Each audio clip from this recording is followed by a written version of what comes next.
Hi, this is Robert S. Nahas. I'm here today to talk with you about becoming an author. How do you become an author? Well, these days it's actually pretty easy if you have the right team behind you. There are the essentials of having a well-written book, having that book edited and proofread, and creating an effective cover design. And then from there, that's your product.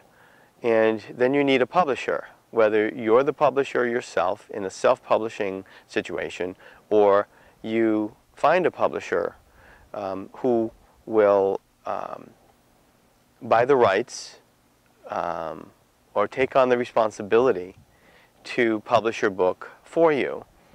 And you know, there are a lot of things to decide upon of whether you should self-publish or traditional publish. You certainly can find out about that from my book, How to Get Your Book Published. It's an e-book that you can download. I'll put it on this page of where you can get it from.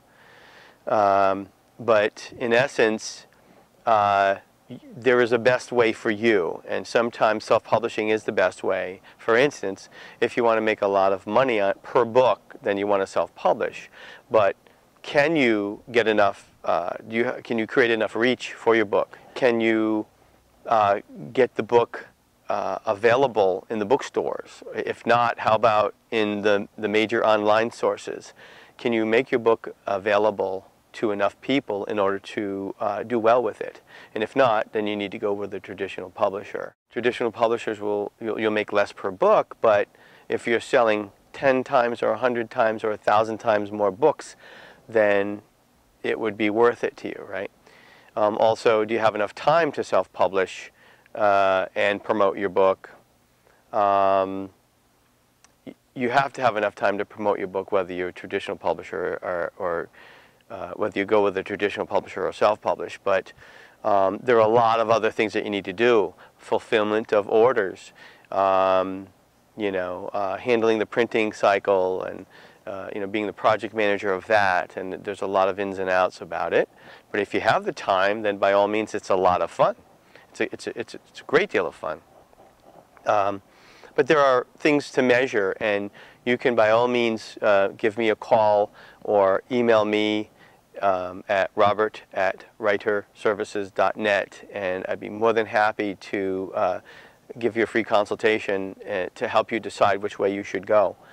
And then just as one caveat, stay away from the vanity presses. Those are the subsidy presses. They're also called boutique publishers. They prey on the vanity of others in wanting to become published but have no way of knowing how to publish, and they often portray themselves as being traditional publishers, but they're not, and they're just there to take not only a great deal of your profits, but also taking your dime for producing the product and so forth, and that's not okay when you do both. If you ever have a quote-unquote publisher approach you, it's likely that they're not a traditional publisher, because there are no shortage of aspiring authors. But then again, you don't want to pass up a good opportunity. The main thing is you don't want to sign a contract with a vanity press, because it's not a good deal. But again, you could contact me and say, hey, XYZ company contacted me, are they okay?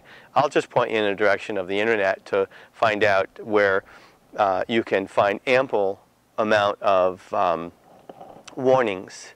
You can even attach like company XYZ, whatever the name is, warnings, ripoffs.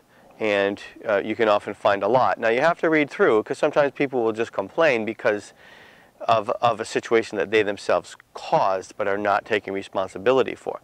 But if you find ample amounts of complaints and you have one or two that are remedied, then that's nothing to be worried about. But if you have numerous complaints with no responsibility taken by the company, those are the companies you want to stay away from.